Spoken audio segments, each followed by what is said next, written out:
Hi, everyone. Thank you for coming and joining us tonight. We just opened up the Zoom room for people to come in, so we'll give it about a minute or so for everyone to get in and situated with their audio figured out before we get started. So thank you all for joining us tonight, and just give us a minute to get started here.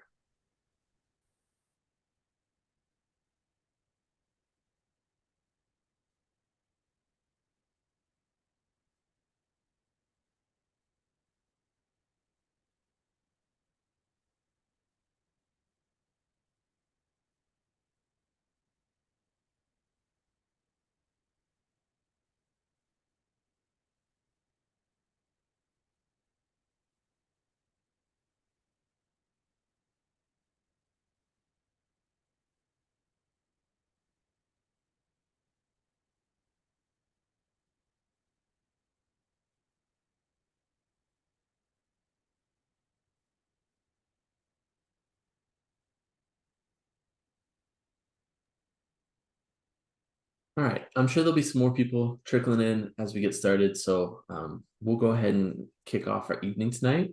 Welcome to all of you who are joining us this evening. We're really glad that you're here for our first webinar of the spring semester.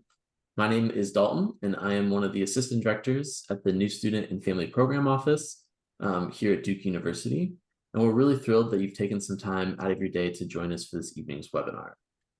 If you've been a part of our webinar series before, welcome back. And for those of you who are joining us for the first time, we host our webinars about once a month throughout the academic year to keep family and parents connected to the experience of your students here at Duke. We try to host a wide variety of topics to make sure you get a full exposure to what's going on campus. And we do record each of our webinars and post them on our website with links to the recordings. So if you've missed any webinars in the past and would like to review that information we've shared out, or would like to revisit this topic at another time, you can always check those out. We don't take those down, so they're up there. We have covered a variety of topics, including health resources available to Duke students, both mental and physical health. We've had some conversations around gender violence and prevention. We've heard from the Career Center as well as Duke Engage. And for a preview on some of our topics we're hoping to cover this spring semester, we're having our partners from the Office of Sustainability stop by, as well as athletics, and we're looking to identify a couple more for the last month. So we have a lot of good stuff coming down the pike. Really excited that you all are here to join us. And hopefully we'll see you at some in the future. Tonight's conversation is with a couple of our faculty members here at Duke, Dr. Amy Comer and Dr. Owen Astrachan, and they're here to talk about how artificial intelligence, or AI, has impacted the academic experience here on campus. So we have a handful of questions from our office regarding challenges, successes, and how you as parents and family members can support your students as they navigate this environment. Obviously, artificial intelligence has changed quite a bit in how it's impacted the world over the last couple of years and will continue changing. So anything that we can do to help support your students, we're interested in doing. Before we get too far into the talk, like I mentioned earlier, we'll be recording this webinar and it'll be posted online when we're finished. There also will be a chat button that you should see on your screen. So feel free to drop your questions in as we go throughout the evening. And at the end, we have left time for question and answers from our attendees. So drop them in there and we'll visit those at the end of our conversation, and we'll round up the evening with that. So without further ado, I would like to take the time to introduce Dr. Owen Astrachan and Dr. Amy Comer. Owen Astrachan is a professor of practice of computer science here at Duke, where he's taught in 5 decades and 2 millennia. So there you go. In addition to teaching computer science, he builds curricula and approaches to teaching intended for broad adoption and adaption. Professor Astrachan received an NSF Career Award for introducing design patterns into undergraduate courses and was the inaugural recipient of the NSF CISE Distinguished Education Fellow Award for emphasizing problem-oriented approaches, and was the PI for the NSF College Board CS Principles Project, designed to create a broader, more accessible AP course in computer science, which was quite a lot there. So congrats to you, Dr. Astrachan. In 1995, he received Duke's Robert B. Cox Distinguished Teaching and Science Award, and in 1998, he received the Outstanding Instructor Award while on sabbatical at the University of British Columbia. as well as in 2002, he received Duke's Richard K. Lublin Award for ability to engender genuine intellectual excitement, ability to engender curiosity, knowledge of field, and the ability to communicate that knowledge. He's also the 2016 recipient of the ACM Carl Karlstrom Outstanding Educator Awards. Outside of all of that, he enjoys thinking, running, collaborating, and pushing limits gently. So, Dr. Astrachan, thank you so much for taking time out of your evening to speak with us. We really appreciate it. We're also joined by Dr. Denise Comer, who is the director of the Thompson Writing Program and a professor of practice of writing studies. Her research interests include writing pedagogy, writing assessments, and the intersections of writing and technology. Originally from DC, Washington, DC, she has been at Duke since 2000. So we're really excited for the conversation with both of you tonight, coming from a couple of different backgrounds, English and computer science. And so we're looking forward to a really robust conversation tonight. So thank you and welcome to the webinar. Yeah, you bet. Great. So we'll go ahead and kick it off with a pretty foundational base level conversation. I'm sure that some of our attendees here tonight are experts in artificial intelligence and use it daily in their work and in their lives. But I also know we have some folks here who probably have no idea what this even means. So Dr. Astrachan, I was hoping to ask you first, starting with just a very general question. What is artificial intelligence? How can you break that down for us? Well, I'm going to do my best, but I want to remind everybody that I am an academic and a professor. So although I wish I wasn't pedantic and was just going to give you a straight up answer, I have to have a little bit of a history lesson here. So, the term AI, artificial intelligence, was coined in 1956. That's a long time ago, a really long time ago. And it's obviously in the news a lot now because AI has changed. And to be fair to my colleagues in math and statistics, the reason AI has changed is because of math and statistics and because of cloud computing. And because that makes a huge amount of computational resources available to people working on large language models like ChatGPT and others. And that's why AI is in the forefront of what Denise and I and most other faculty at Duke are thinking about. So artificial means it's not real, and intelligent means maybe it's intelligent. So when we look at things like ChatGPT or large language models, they can seem intelligent. You can have a conversation and you might think you're talking with someone. But similarly, people thought that in the 60s with rule-based systems that were terrible compared to what we have now. Large language models are unbelievable because they're trained on huge amounts of data and they run on huge machines. So they mimic intelligence, but they're not intelligent.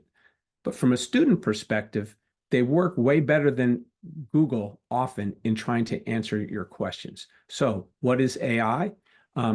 It's today a statistical technique of training these models and then being able to ask the models with natural language for help so that it makes this artificial intelligence accessible to a huge variety of students, parents, adults, professors, everybody, in ways that it didn't used to be.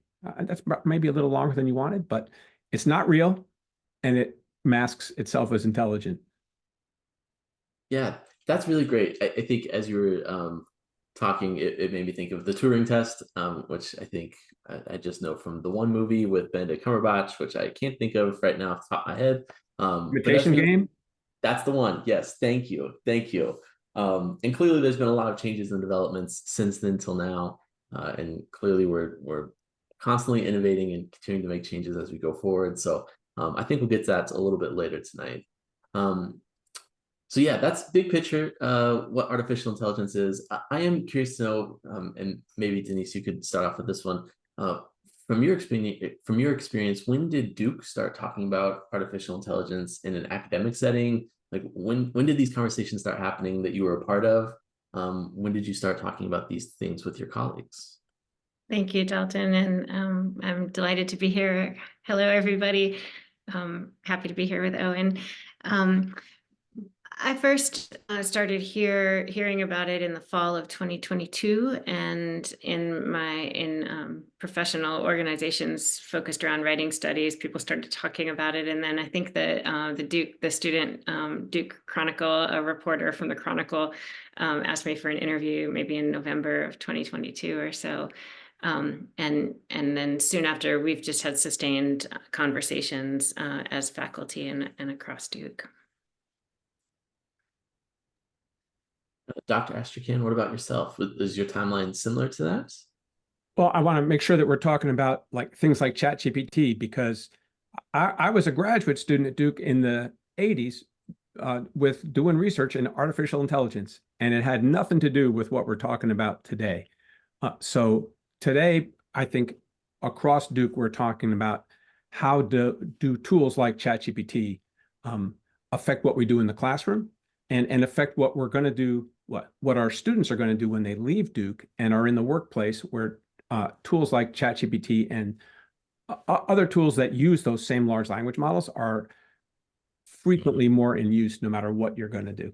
So again, I think Denise's timeline is reasonable. You know, the first time I mentioned ChatGPT in class was in 2022, and then started telling students about it in more detail in 2023. I'm still not sure everybody at Duke is thinking about this in a way. I think the Thompson Writing Program is thinking about this probably way more proactively than other people, but it's everywhere. Yeah, that's a good important distinction. Thank you for pointing it out. Between looking at it as a tool and as a concept, I think those are very different things. And I know from my own experience, just anecdotally, feels like students talk about ChatGPT as being AI, and that might be the only one, which I do think lends itself pretty well to Denise, your work with the Thompson Writing Lab. So I think this does segue into our next question pretty nicely, but how do you incorporate AI into your classroom? How has it shaped the way you teach? Maybe we'll start there, and then we can talk about some challenges and some successes that you've had with that.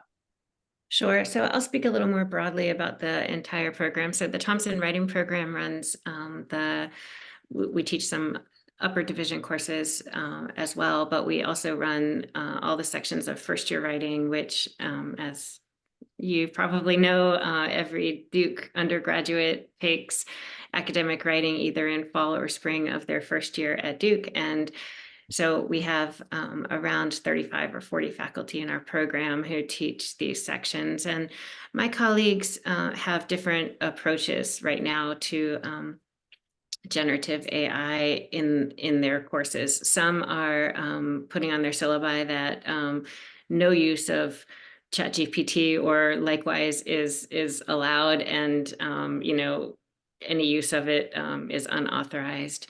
Other colleagues are actively integrating the use of ChatGPT or other AI tools into their first year writing course, into assignments. One of my colleagues is asking her students to design photographic essays, and instead of taking the photographs themselves or compiling them from other sources, part of the task is to use a generative AI platform to design the pictures too. Some colleagues are using ChatGPT to help with learning about different elements of writing, like looking at how revision works, or looking at how organization works, or thinking about the distinction between I'm going to say kind of like prose that sounds more neutral and flatter, maybe, versus prose that has more of a human imprint in it. And some are in between, where I would say I fall in between. So I have a policy for it on my syllabus that asks students to acknowledge in any piece of writing that they turn in how they've used it and where they've used it and why they've used it. So it's very specific. I offer some guidelines, and I talk with students about when they can use it and when they can't. I don't want to give the impression that it's okay for students in my class even to just use ChatGPT for a paper, but it sometimes can be helpful for some students who want to or are struggling with getting started on a piece of writing, or who want to explore different ways of approaching a certain piece. It can be idea generating. Some of my colleagues, though, in the writing program would immediately say, but you're missing the opportunity for, learning and thinking through that struggle. And I agree. Yes. That doesn't mean that they're not doing it in other places in my class across the semester, so I'm just making some choices. I think it's a tool that we'll talk about this more later probably, but I think it's a tool that's here, and it's helpful to invite students in to learn how to use it responsibly. Yeah, that makes a lot of sense. Thank you. Dr. Ashkan, how about yourself? I know computer science might be a little different lens, although I know some of your courses do have a writing component to it as well. So what does AI look like in your classroom use? I think some words that Denise just used, and maybe you did too, Dalton, are key here. It's a tool.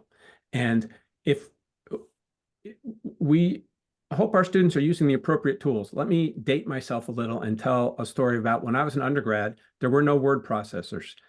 They didn't exist. People didn't have laptops. People didn't have desktops. You went to a computing center. I had a writing course where I had to write and rewrite. So I was a little bit of a nerd, and I wrote my own word processor because I knew how to program.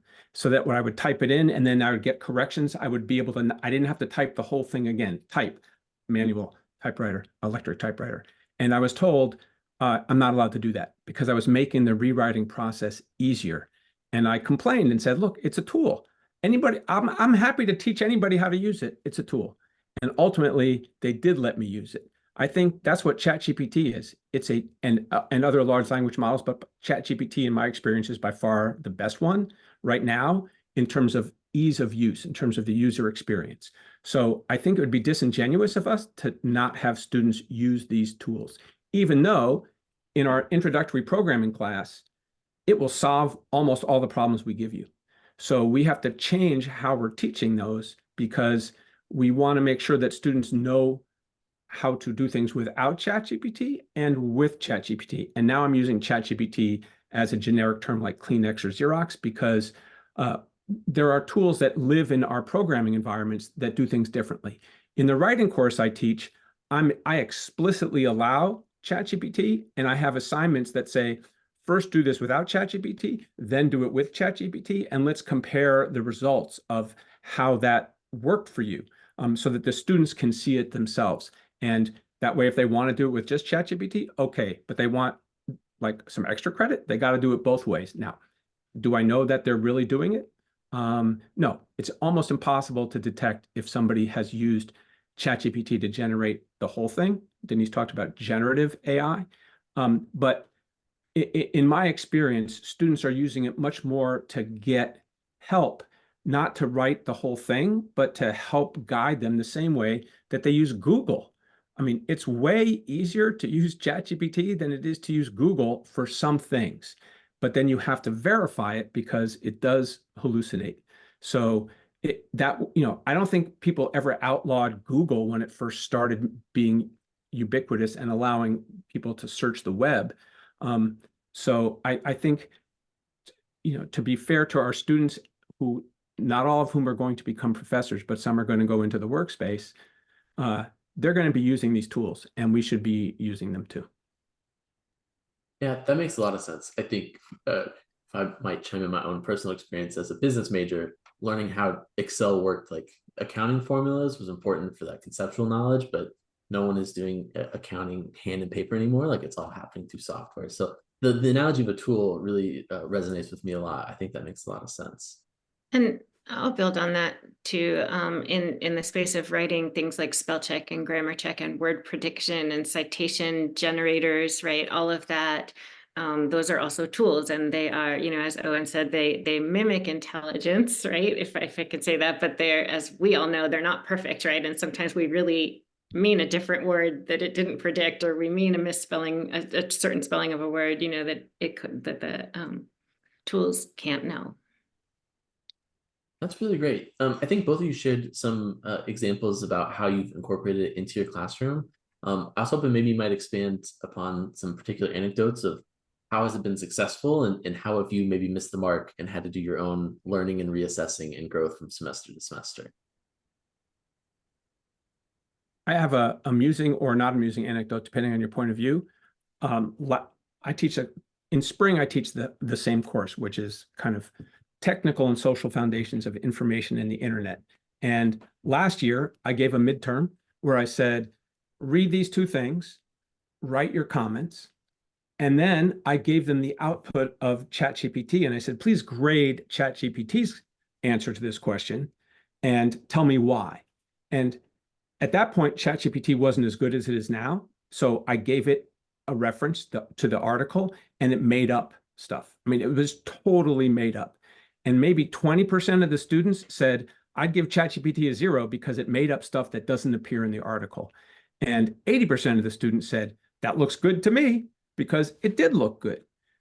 And they didn't get a high grade because they just said it was good and they hadn't actually checked the resource.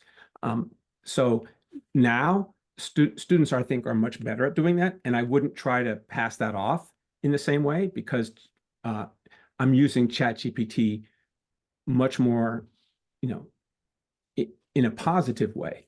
So I think over time, it's going to continue to change. And when we get to answering some questions about the future, I think it is going to be seen as this tool.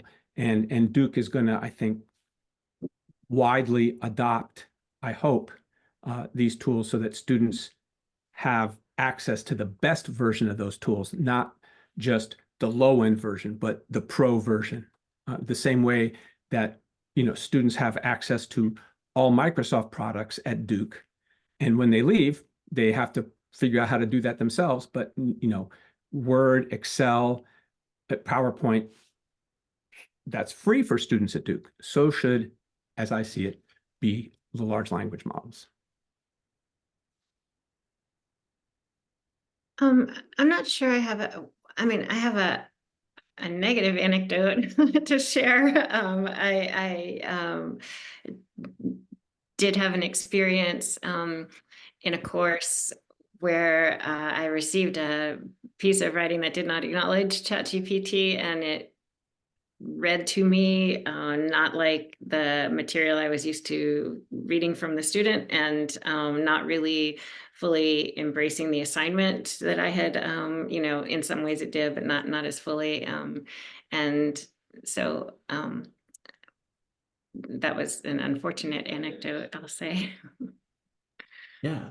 And I know talking a little bit about like the ethical boundaries here in a minute, but I think that is sort of a downside. And so I think both of your philosophies on teaching students how to use it and how to be responsible with it make a lot of sense to avoid those troubling situations.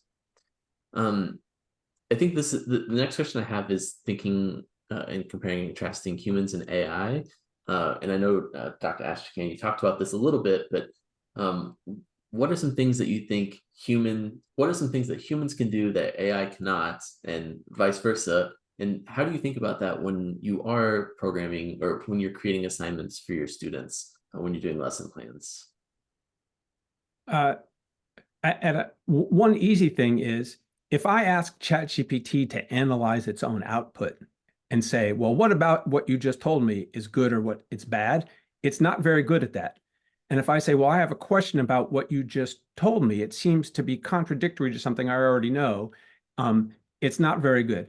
And even with the new versions of ChatGPT, that allow you to, if you ask it something it doesn't know about and you pay for the pro version, it says, I'm going out on the web. I'm using Bing because it's funded by Microsoft, and I'm going to find out in real time more about what you're asking. But invariably, it's not so good at that.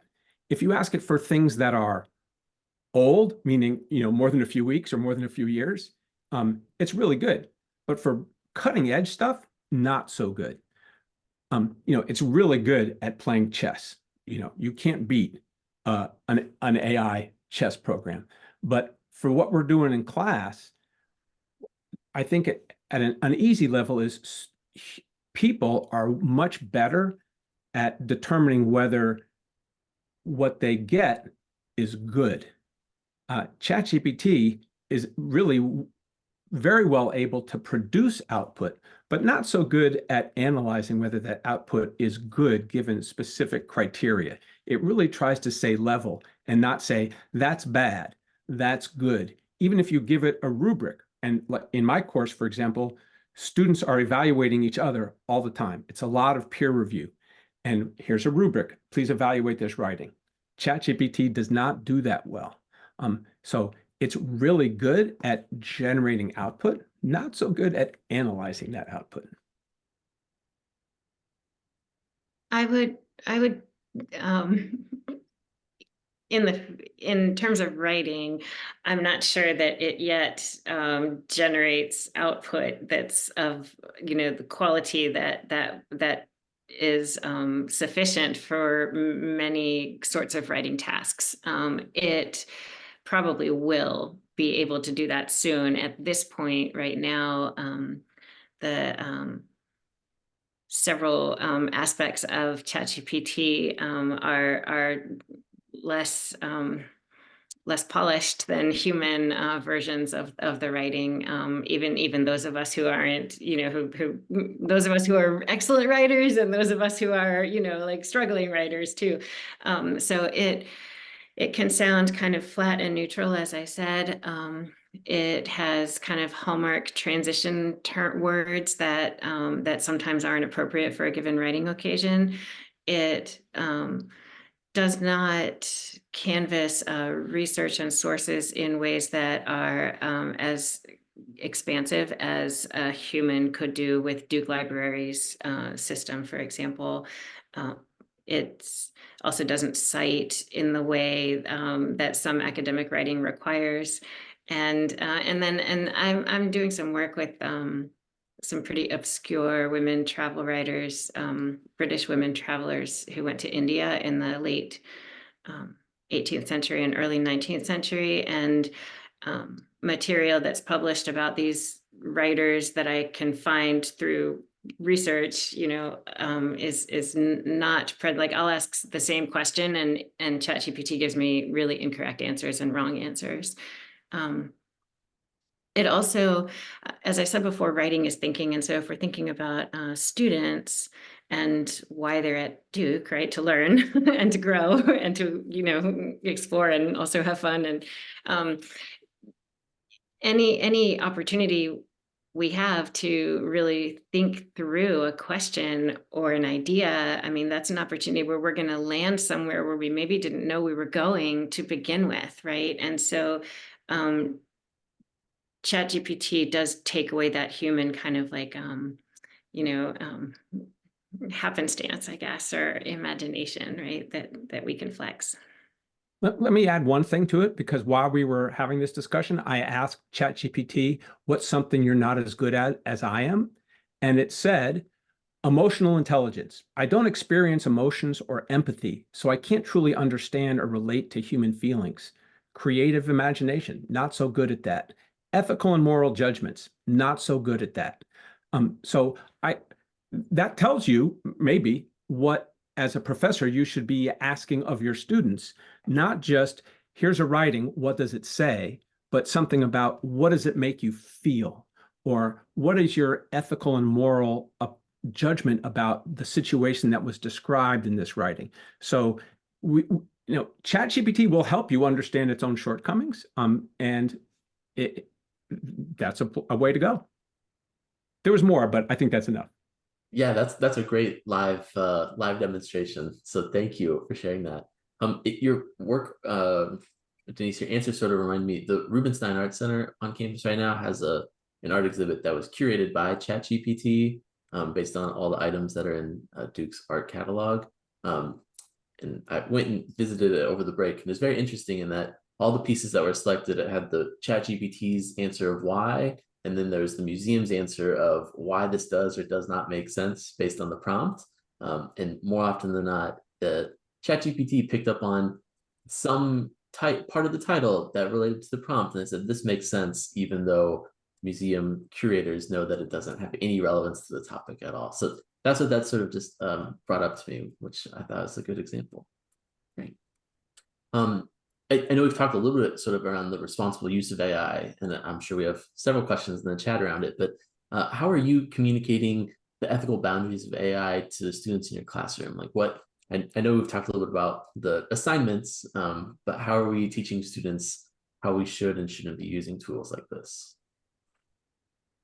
Well, first year writing courses are in many ways grounded on focusing on the writing process. Like how do people start to write?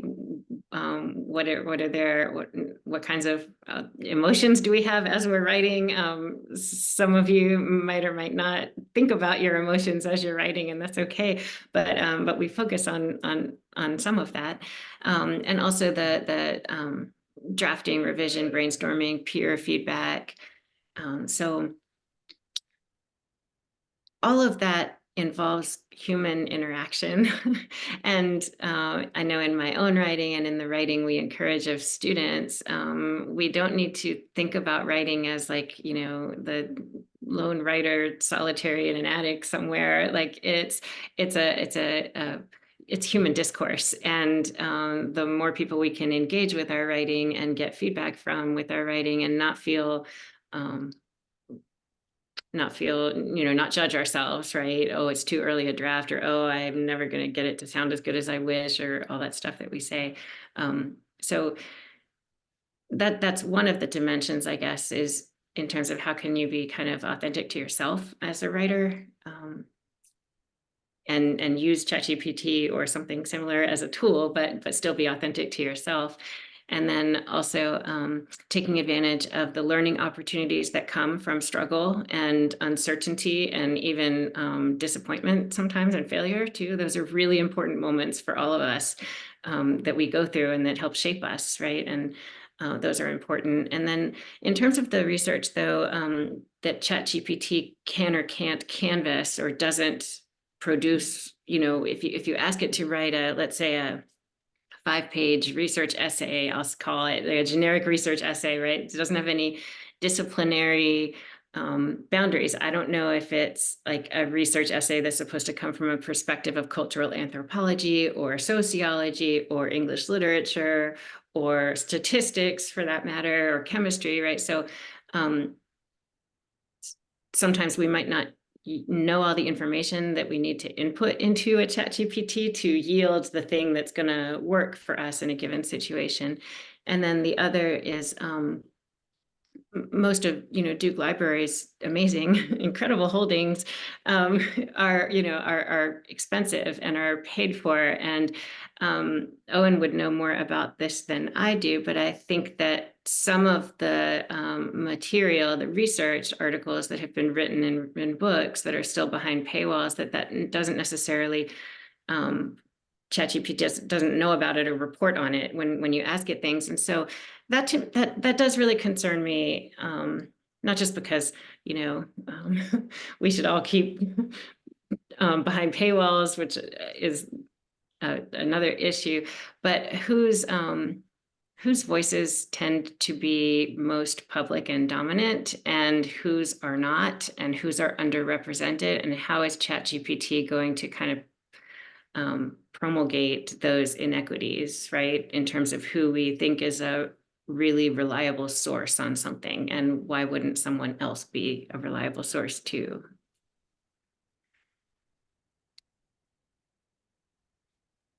Yeah, that's great. Thank you for those insights. I think there's a lot of questions there, especially around access and what is feeding ChatGPT or the other models like that. So thank you for bringing those up, Dr. Astrachan.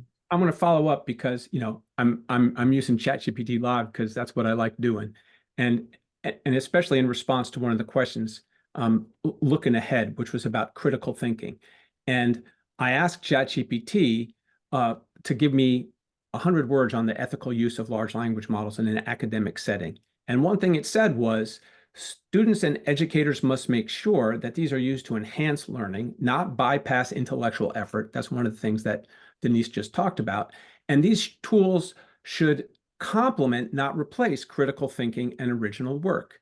And that gets to one of the questions that's coming.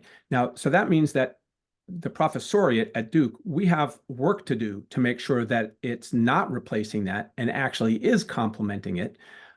And as an example, I asked ChatGPT for some citations so I could follow up in an academic setting. And it said, I'm sorry, I'm a large language model. I don't have access to academic citations. And there's an example of work that you could expect students to do that ChatGPT can't do for you. Yeah, great. Thank you for the live demonstration. As always, it's really interesting hearing what ChatGPT has to say around our conversation here. The next question, which I think wrapping up at least the questions I have, and this one's been echoed in the Q&A section a couple of times now, but how can a parent learn more about artificial intelligence? How can a parent or family member support their new students? So that way we are not getting in trouble, trying to be preventative instead of reactive if there's an issue that would arise.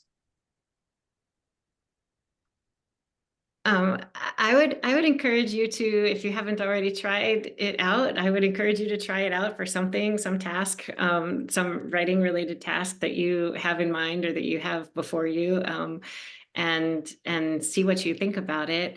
I have college-age children, so I talk with them about when it can be useful, when it can't. Have you talked with your professor about, they don't go to Duke, have you talked with your professor about, I should say, I'm sorry they don't go to Duke. It would be great if they went to Duke. There's other reasons they didn't go to Duke. Anyways, have you talked with your professor to make sure it's okay, and then what are you expecting? And then, what Owen read about, it should never replace your own learning, your own thinking. If so, especially in this space of a college education, you're just really wasting a gift, right? Of being in a space with other people working on interesting problems and questions and debating them and talking them through and changing your own mind about things later on after more research. All of that should never be shortchanged. And yet still, I will say that,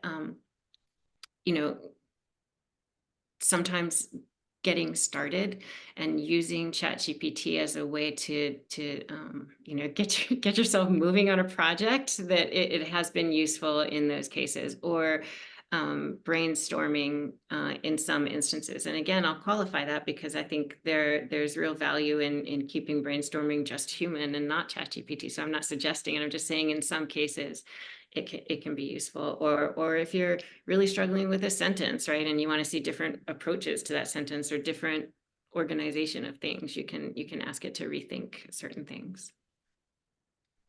I'll follow up with a couple of things. One, I think Duke needs to do something for both its students, its alumni, and its parents that right now it's not doing. In terms of helping parents specifically, I mean, we're talking about Duke parents, not every parent, right? I mean, every parent, we have access to the news. I put that in quotes because even that is problematic right now in terms of who's generating what you're reading. And just to remind people that, I teach computer science, and the large language models / AI can solve all our first 2 semesters worth of problems. I mean, it just does it, boom, straight up. It might not do it the way that we would have taught you, and we can kind of somehow use that. But in terms of how parents can understand things, I think, tell your Duke students or your other students, as Denise said, ask your professor. One of the things in the chat was, my kids are afraid because they don't know what to do and whether it's going to be brought before, as an academic integrity issue. It's not possible to detect ChatGPT reliably in a courtroom setting. It is possible to look, as Denise said, I look at it and go, there's no way that kid wrote that. There's no way. But proving that, that's really tricky. It's like, please take my word for it. And if, I encourage, if this happens to your student, to say no, even if they did. I'm sorry, I'm telling you that. But the academic integrity thing, like, in my opinion, we shouldn't be prosecuting possible uses of AI unless a student says, yes, I did it. And then you can go ahead. I think that's a whole tricky area that Duke is not really settled on right now in terms of what's happening. And I think that's something that I hope by next year, the deans will have communicated to the professors about what is considered proper or improper in terms of in your syllabus, what you allow, because it's very difficult to prove that you used ChatGPT in a courtroom. And we don't have a courtroom in our honor council. So I think that's a whole tricky area. That's a little outside of how a parent learns more about AI. Read, do a lot of reading, and ask Duke to provide this, because if parents ask Duke to provide it, it's more likely that Duke will provide it than if I ask, for example, even though I am a Duke parent too.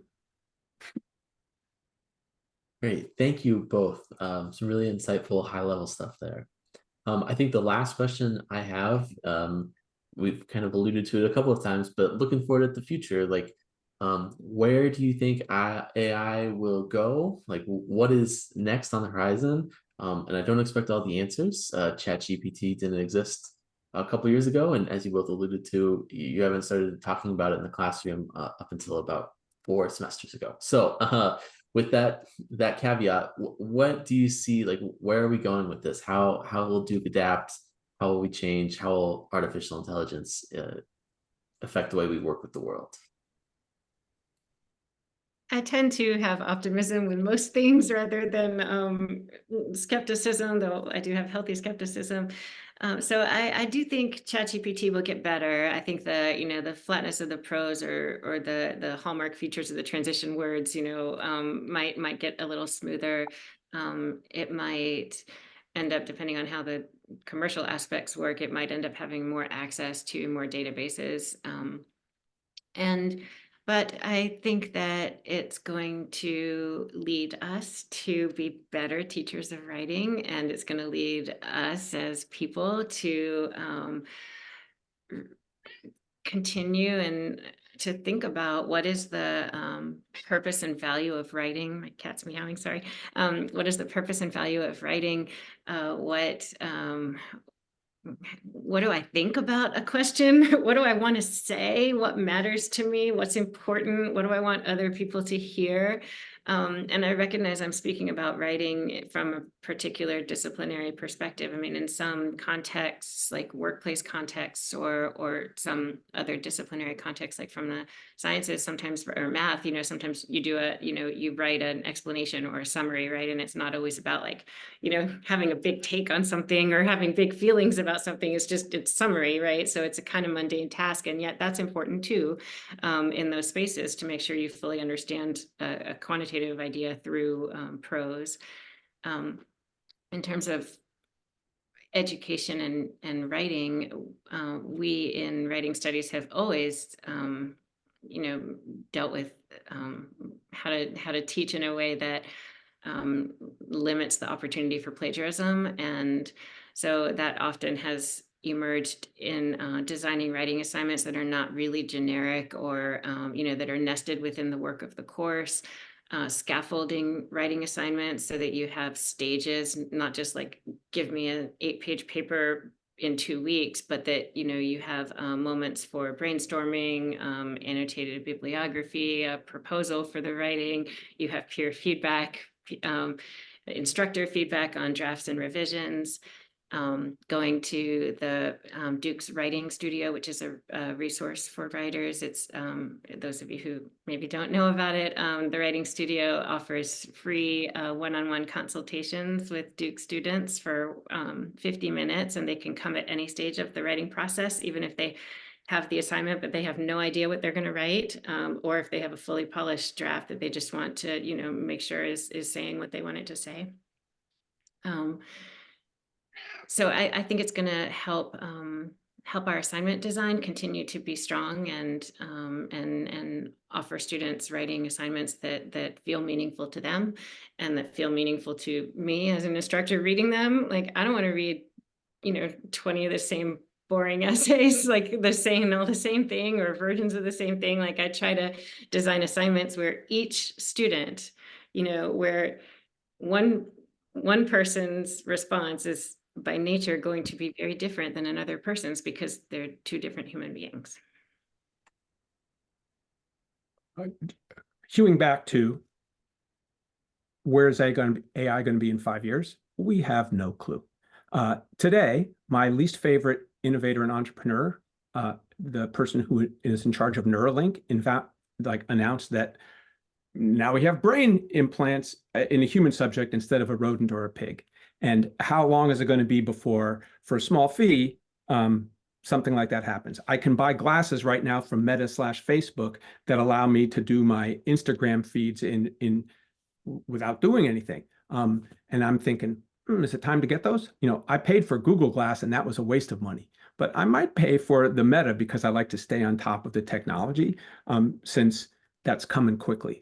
And 5 years ago, we had no idea where large language models like ChatGPT were going to be now. So predicting in 5 years where AI is going to be, I would be putting all my 403(b) funds in that if I could figure it out, because I know it would be taken off like crazy. So I think people that will tell you that don't know. I will say universities like Duke are going to be using these tools as part of their everyday existence, the parts that are tools as opposed to research projects. And anticipating one of the answers to a question that was raised in the chat, right now, AI is really big in Duke Health. They do have a Center for AI in Health, but it hasn't migrated over to the undergraduate academic experience yet. But I expect before 5 years are up, it's going to be.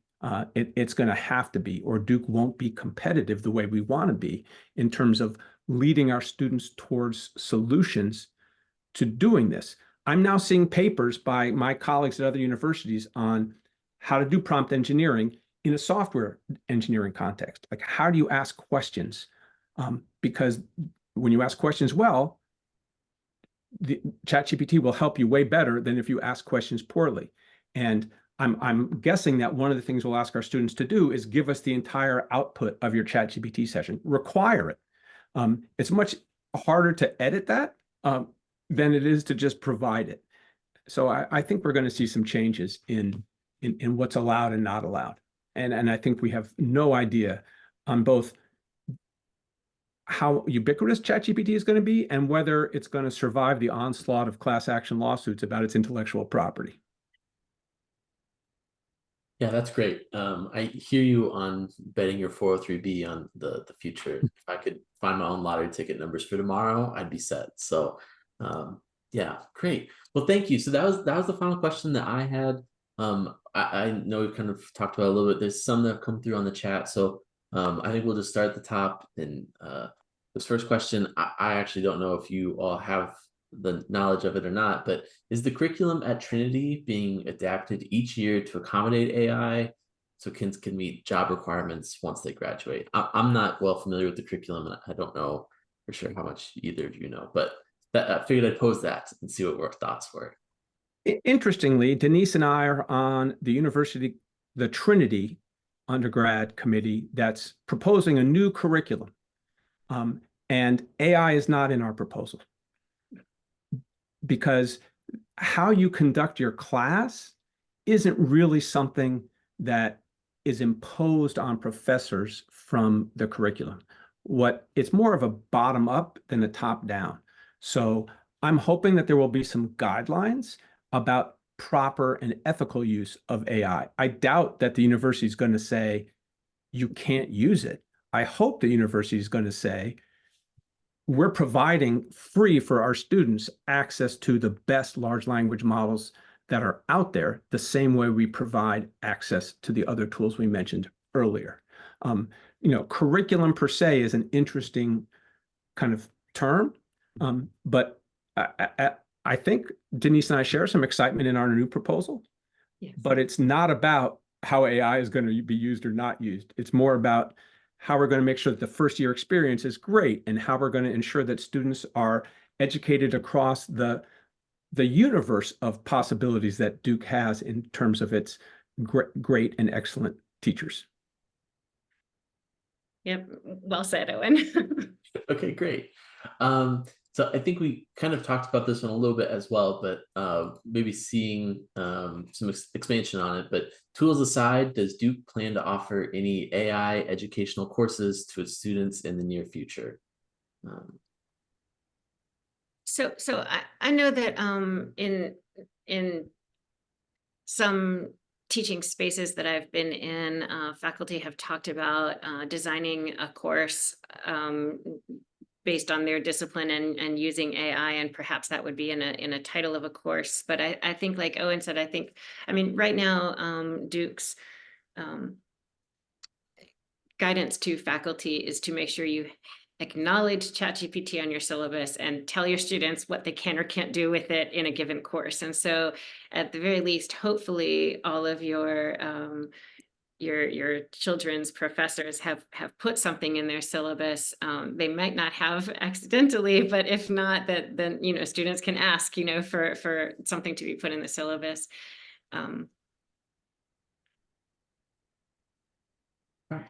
Great.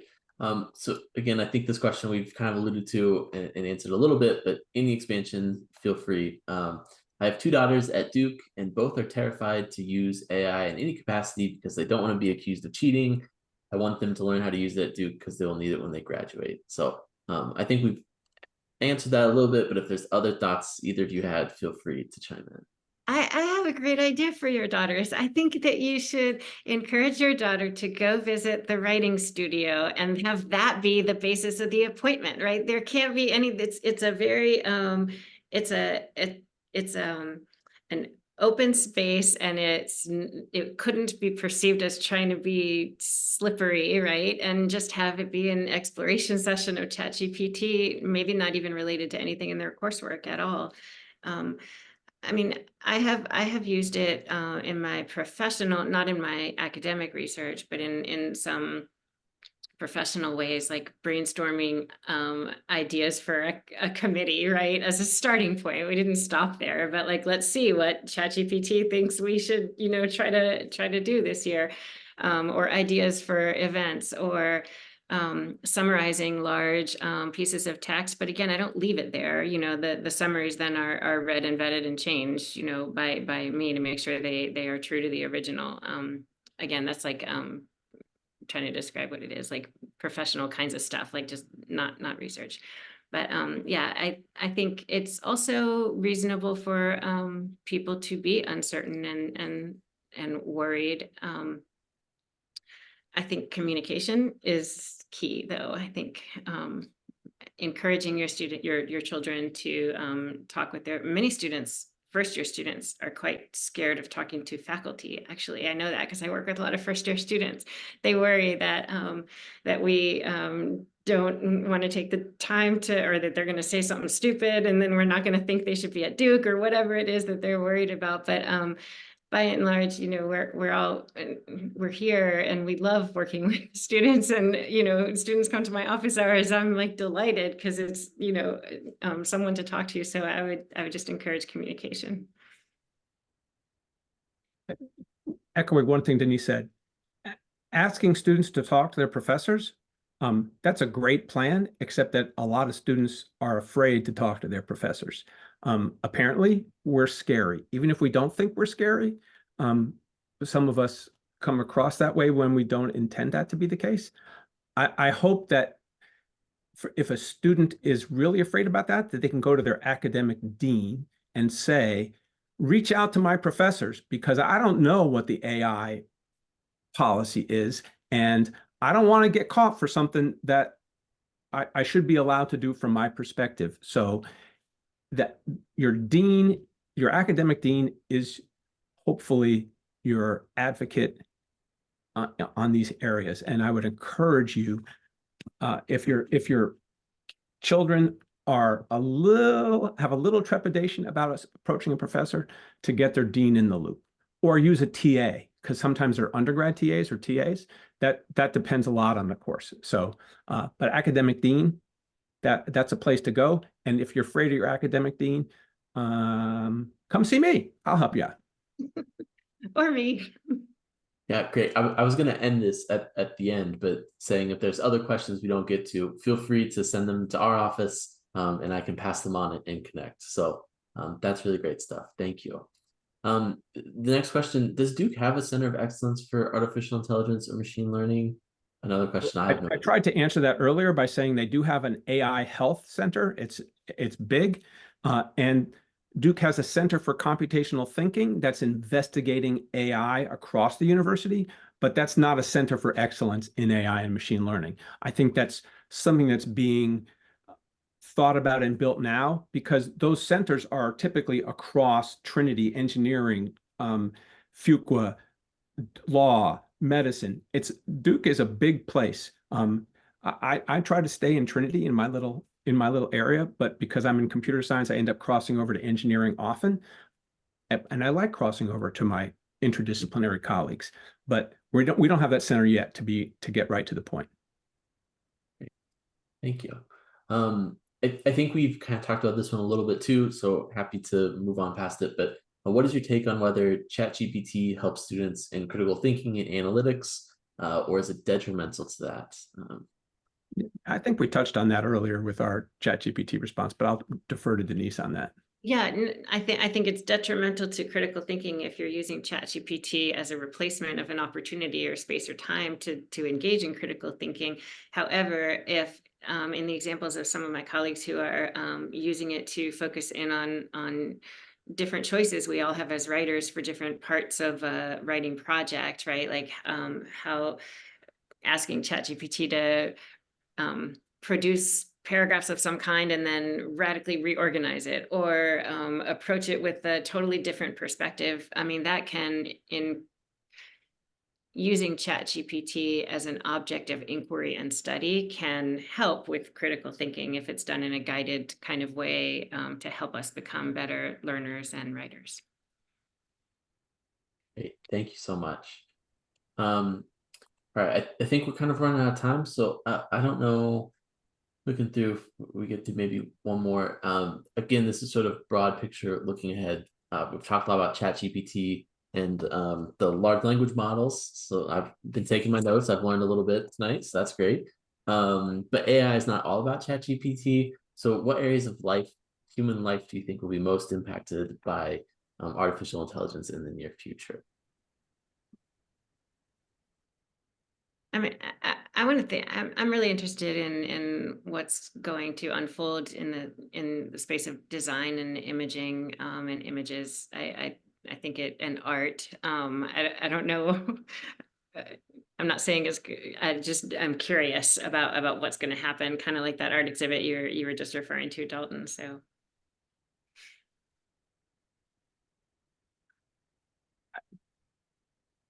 I think it's going to change a lot of our everyday existence, from health. I think that's going to be really affected in terms of both medicines and things like, if you need a prosthetic device, what's it going to do? Is it going to be AI powered instead of just mechanically, or, linked to your, and I'm not a physician, obviously, but that world is going to be very different. And how, AI is, as isn't just large language models, but it's really facilitated by the scale and access to huge amounts of data in computing.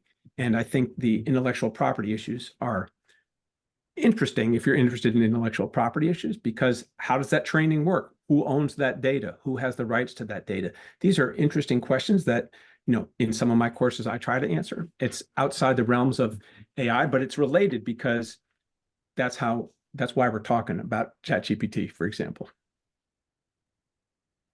All right, great. So just in the interest of time, I think we'll call it there.